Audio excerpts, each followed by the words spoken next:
बिस्मिल्लाहिर्रहमानिर्रहीम। अस्सलाम वालेकुम dear friends, even job information पर आपको वेलकम करता हूं। उम्मीद करता हूं आप सब खैरियत से होंगे। जैसा कि आप जानते हैं कि हर नई आने वाली जॉब अपडेट आपके साथ एवन जॉब्स इन्फॉर्मेशन पर शेयर की जाती है और इसी तरह से स्टेप बाय स्टेप उससे मुताल्लिक़ तमाम तरह इन्फॉर्मेशंस भी आपको यहीं से पहुँचाई जाती हैं। मेरी आज की video Punjab police selection process के हवाले से एक इंतहाई अहम अपडेट से जुड़ी हुई है, जिसके लिए कैंडिडेट्स मुझे बार बार वीडियो बनाने के लिए कह रहे थे कि सर हमारे इंटरव्यूज़ तकरीबन वाइंड अप हो चुके हैं और फाइनल मेरिट लिस्ट भी आ चुकी हैं, तो आप हमें फ़र्दर प्रोसेस के लिए अपडेट करें, फ़र्दर प्रोसेस के हवाले से भी एक वीडियो बनाएं। तो मैंने जिस तरह आपको सबका वीडियो में बताया था कि मैं आपको वेरिफिकेशन प्रोसेस और मेडिकल जो आपके सेकंड लास्ट और लास्ट स्टेप हैं, यानी कि वेरिफिकेशन आपका सेकंड लास्ट और जो मेडिकल है वो आपका लास्ट स्टेप फास्ट जॉइनिंग है, तो उन हवाले से भी मैं एक वीडियो बनाऊँगा। तो आज मैं इन्हीं टॉपिक्स के बारे में बात करने वाला हूं इसी वीडियो में। आपने वीडियो को बिल्कुल भी स्किप नहीं करना, वीडियो को मुकम्मल देखना है, क्योंकि ये इंफॉर्मेशन आपको ज़ाती तजर्बात की बुना पर और इंतहाई अहम मालूमात दी जा रही है और उम्मीद करता हूं ये आपके लिए बिल्कुल फ़ायदेमंद होगी। तो आपने बिल्कुल भी वीडियो को स्किप नहीं करना, वीडियो को मुकम्मल देखना है। और वीडियो शुरू करने से पहले आपसे रिक्वेस्ट है कि अगर आपने एज1 जॉब्स इन्फॉर्मेशन को सब्सक्राइब नहीं किया तो चैनल को सब्सक्राइब कर लें, साथ में बेल आइकन भी प्रेस कर लें ताकि हर नई आने वाली जॉब अपडेट आप तक बर वक्त पहुँच सके। मैं बात कर रहा हूँ वेरिफिकेशन प्रोसेस की।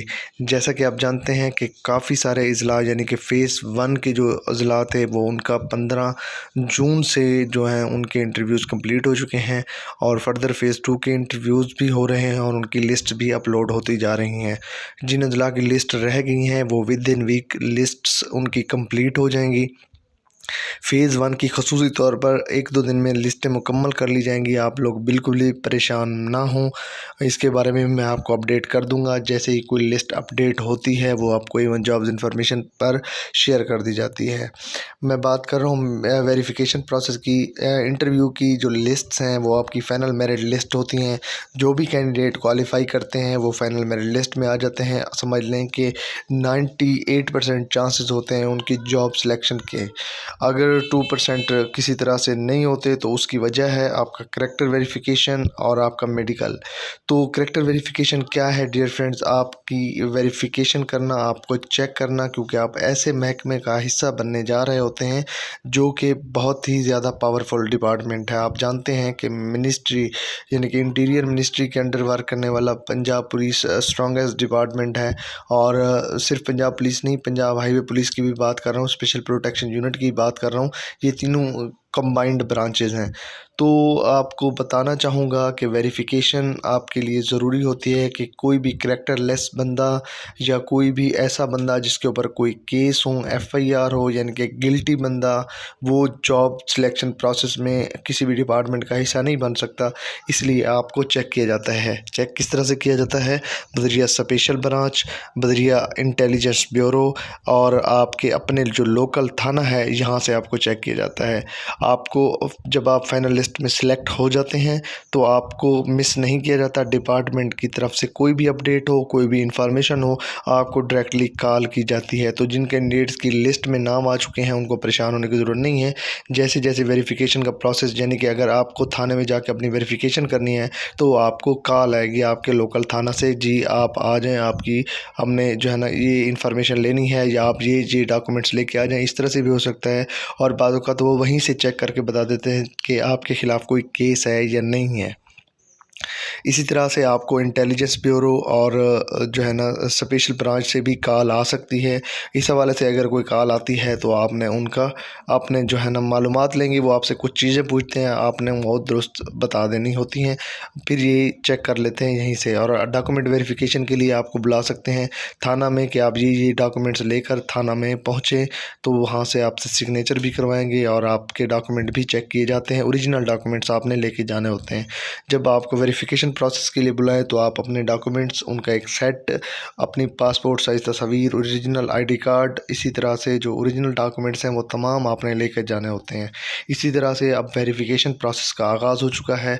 जिन कैंडिडेट्स को अभी तक कॉल नहीं आई, इंशाल्लाह उनका भी जल्द अज जल्द ये तकमील हो जाएगी इस प्रोसेस की।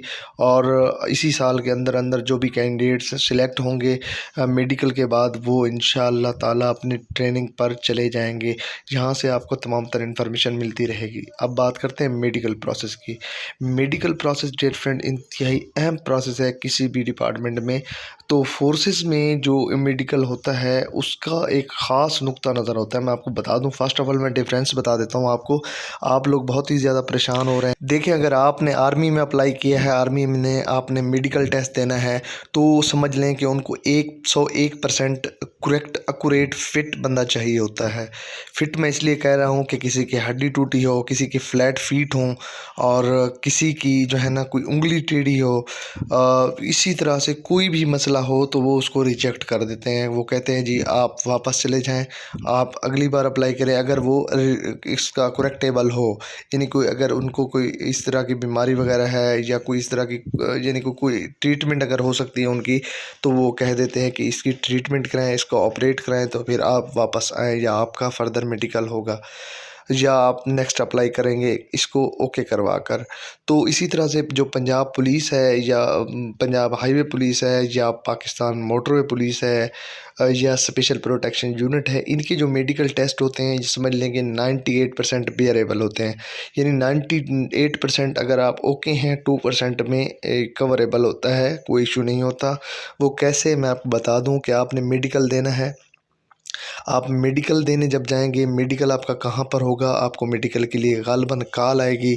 आपने अपने DHQ आपका जो ज़िले का हॉस्पिटल है वहाँ पर जाके आपने मेडिकल कराना होगा। आपको कॉल आ जाएगी कि आपने किस दिन मेडिकल कराना है, या आपको ये कहेंगे कि आपने मेडिकल करा कर अपने जो रिज़ल्ट्स हैं वो जमा कराने हैं, या फिर आपको बुलाया जाएगा कि आप वहाँ पर पहुँच जाएँ। एक्चुअली होता यही है कि आपको बुला लिया जाता है कि आप वहाँ जगह फ़िलहाल जगह पहुँच जाएँ।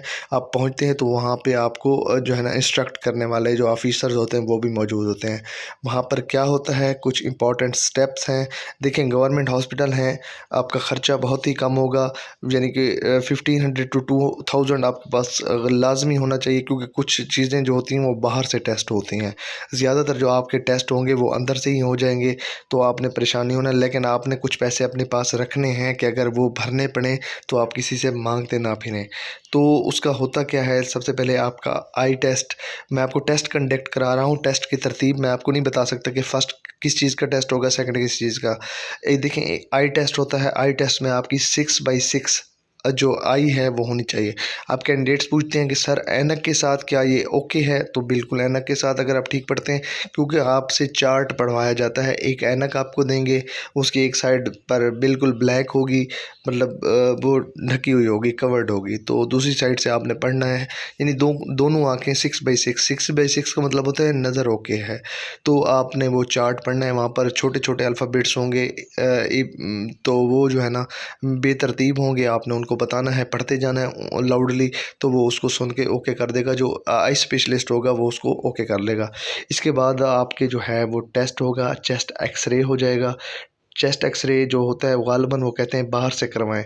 इसी तरह के जो एक्सरे है ना, चेस्ट एक्सरे सबसे अहम है, तो ये गालिबन बाहर से कराते हैं। इसका कुछ पैसे भी लगते हैं, तो आपने, इसलिए मैं कह रहा था कि पैसे वगैरह अपने पास रखने हैं जब भी आप मेडिकल के लिए जाएँ। ये ना समझिएगा कि आप DHQ जा रहे हैं और आपका मेडिकल बिल्कुल ही फ्री हो जाएगा। इसके बाद आपका चेस्ट एक्सरे, आइज़ के बाद चेस्ट एक्सरे होगा। उसके बाद आपका ब्लड लेंगे, ब्लड आपका लेंगे, ब्लड सैंपल से आपका जो है हेपेटाइटिस चेक करेंगे, ABC चेक करेंगे, यानी आपको ये चेक करेंगे कि आपको कोई इस तरह की बीमारी तो नहीं है, एड्स वगैरह तो नहीं है। उसके बाद जो है आपकी जो है वैसे चेक कर लेते हैं। आपके फ्लैट फीट का यहाँ पर इशू नहीं होता फोर्सेस में। जो पाकिस्तान आर्मी है वहाँ पे ज़्यादा जो है ना इस चीज़ की सख्ती होती है। फ्लैट फीट मतलब बिल्कुल सीधे तले वाले पाँव होते हैं। तो वैसे जो लोग दौड़ क्रॉस करके अभी आए हुए हैं तो उनमें से मेरे ख्याल नहीं है कि किसी का फ्लैट फीट हो, क्योंकि फ्लैट फीट में जो है ना कैंडिडेट्स फिर भाग नहीं सकते। तो गालमन ठीक ही होंगे, लेकिन इस चीज़ को यहाँ पर नोटिस नहीं किया जाता। और नंबर 2 पे नॉक नीज़ आता है। नॉक नीज़ यानी कि अगर आप दोनों टखने आपस में पाँव के मिला के खड़े होते हैं सीधे, तो अगर आपके जो टखने हैं, ये जो आपके घुटने हैं, ये जॉइंट होते हैं, आपस में मिलते हैं, तो आपके नॉक नीज़ हैं। नॉक नीज़ वाले भी दौड़ने में उनको प्रॉब्लम होती है, उनके घुटने आपस में अड़ जाते हैं, इसलिए उनको भी आर्मी में सेलेक्ट नहीं किया जाता। लेकिन मेरा नहीं ख्याल कि पाकिस्तान पुलिस में जो है ना कोई ऐसे लोग आए हुए हों जिनके नॉक नीज़ हों, लेकिन अगर हों तो ऐसा नहीं सुना कि इनको रिजेक्ट किया गया हो।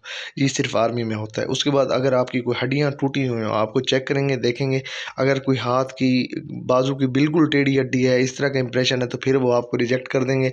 लेकिन अगर कभी आपकी कोई हड्डी टूटी थी और वो दुरुस्त जुड़ी हुई है तो आपके पूरे बॉडी को स्कैन नहीं करेंगे, आप इस तरह से बच जाएंगे, तो वो आपको सिलेक्ट कर सकते हैं। तो अगर वो हड्डी बिल्कुल टेढ़ी है और दिख रहा है तो फिर वो आपको इसमें रिजेक्ट कर देंगे। अल्लाह करे ऐसा ना हो, तमाम लोग फिट हों। अभी मैं आपको बता चुका हूँ आई टेस्ट, आपका चेस्ट एक्सरे, आपका ब्लड सैंपल, आपके फ्लैट फीट, आपके नॉक नीज़, और इसके अलावा जो है ना अब नॉक नीज़ में ये है कि आप खुद ही खड़े होकर अपना चेक कर सकते हैं अपना, कि सीधे खड़े हो जाएं, टखने आपस में मिला के जैसे खड़े होंगे, अगर आपके घुटने दरमियान से मिलते हैं तो ये आपके नॉक नीज़ हैं। लेकिन फिर भी ये आपने डिसाइड नहीं हो जाना। लेकिन पुलिस में कभी नहीं सुना कि इन ऐसे लोगों को रिजेक्ट किया हो। अब बात करते हैं नेक्स्ट टेस्ट की। आपका यूरिन टेस्ट होता है।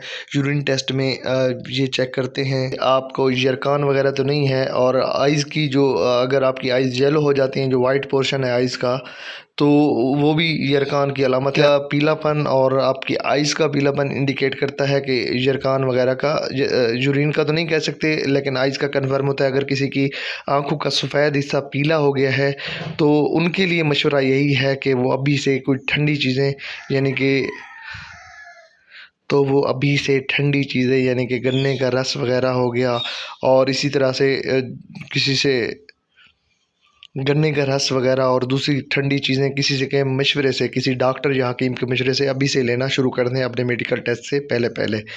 तो फर्दर जो है ना ये आपकी इम्पॉर्टेंट चीज़ें हैं, आपकी मेडिकल टेस्ट के मुतालिक इम्पॉर्टेंट जो प्रोसेस है वो मैंने आपको बता दिया है। उसके बाद आपका क्या किया जाता है, कुछ चीज़ों का रिज़ल्ट आपको फ़ौरन मिल जाता है, जैसे कि आपके आइज़ हैं, आपके ब्लड के काफ़ी सारे टेस्ट किए जाते हैं, उनका भी काफ़ी सारा का रिज़ल्ट जो है वो आपको, जिस तरह के आपके वाइट सेल्स हैं, रेड ब्लड सेल्स हैं, ये वगैरह वो चेक करते हैं आपको। इनमें से काफ़ी सारी चीज़ों का जो है ना वो मौके पे मिल जाता है, और अगर कुछ चीज़ रह जाती है तो वो उसको नेक्स्ट डे उसका रिज़ल्ट कह देते हैं कि आप कल आ जाना। तो इसी तरह से आपका मेडिकल टेस्ट जो है 1 से 2 दिनों में तकमील हो जाती है उसकी। फिर आपका रिज़ल्ट कंडक्ट करके आपका जो है उसको ऑफ़िस भिजवाया जाता है। फिर वहाँ से सिलेक्ट होंगे जो भी कैंडिडेट सिलेक्ट होंगे तो आपको फ़ाइनल गालिबन लिस्ट अपडेट नहीं होगी तो आपको ज़रिए फ़ोन कॉल इत्तला कर दी जाती है। उम्मीद करता हूँ कि लिस्ट ही अपलोड होती है। अगर लिस्ट अपलोड ना हो, क्योंकि वैसे अब गुंजाइश नहीं है, क्योंकि जितने भी सिलेक्टेड कैंडिडेट होते हैं उनकी लिस्ट तो ऑलरेडी अपलोड हो चुकी होती है, तो फर्दर जो है ना आपको बता देंगे कि आप ओके हैं, और फिर फर्दर आपको कॉल आएगी ऑफिस से, तो फिर आपने अपना ऑफ़र या ज्वाइनिंग लेटर जो होता है वो साइन करने जाना होता है। ऑफ़र या ज्वाइनिंग लेटर मतलब ये होता है कि आपने उस वक्त आपको ऑफ़र दी जाती है, एक लेटर दिया जाता है जिस पर अपनी उनकी तरफ से तमाम तर कंडीशंस रिटन होती हैं कि आप ये जॉब चूज़ कर रहे हैं, इस तरह से इसका स्केल ये है वगैरह वगैरह, जो भी इसकी एक्ट्स हैं वो भी सारे ऊपर मेंशन होते हैं। तो वहाँ पर आपने सिग्नेचर करने होते हैं कि आप इस टाइम ये ज्वाइन कर चुके हैं, तो वो आपका ज्वाइनिंग लेटर या ऑफ़र लेटर होता है। उसके बाद फिर फर्दर 1 से 2 दिन में आपको जो ट्रेनिंग है उसके लिए टाइम देंगे कि आपने किस दिन जो है ना वो ट्रेनिंग पे जाना है और कौन से सेंटर जाना है। ट्रेनिंग सेंटर और फोर्सेस के मुतालिक जो इंफॉर्मेशन है, Punjab police special protection unit और पंजाब हाईवे पुलिस, इनके मुतालिक भी मैं इंशाल्लाह सून एक वीडियो बनाऊंगा और इंशाल्लाह आपको अपडेट कर दूंगा। आपको परेशान होने की ज़रूरत नहीं है। उम्मीद करता हूँ आपको समझ आ गई होगी वीडियो में मैं जो समझाना चाहता था वो आपको क्लियर हो गया होगा। अगर आपको कोई चीज़ समझ नहीं आई तो आप कमेंट सेक्शन मुझसे पूछ सकते हैं। परेशान नहीं होना, आप यहाँ तक पहुँच गए हैं तो इंशाल्लाह आप सिलेक्ट भी हो जाएंगे। और उम्मीद करता हूँ आपको वीडियो अच्छी लगी होगी। वीडियो अच्छी लगी है तो वीडियो को लाइक और शेयर ज़रूर करें, और अगर आपको वीडियो अच्छी लगी है तो चैनल को सब्सक्राइब कर दें डियर फ्रेंड्स, और साथ में बेल आइकन भी प्रेस कर दें ताकि हर नई आने वाली जॉब अपडेट या इसी तरह की इन्फॉर्मेशन आप तक बर वक्त पहुँचती रहे। आपसे इजाज़त चाहूँगा, अगली जॉब अपडेट या इसी तरह की इन्फॉर्मेशन तक के लिए मुझे इजाज़त दीजिए। अल्लाह हाफ़िज़। खुश रहें, आबाद रहें। बहुत बहुत गुड लक विशेज़।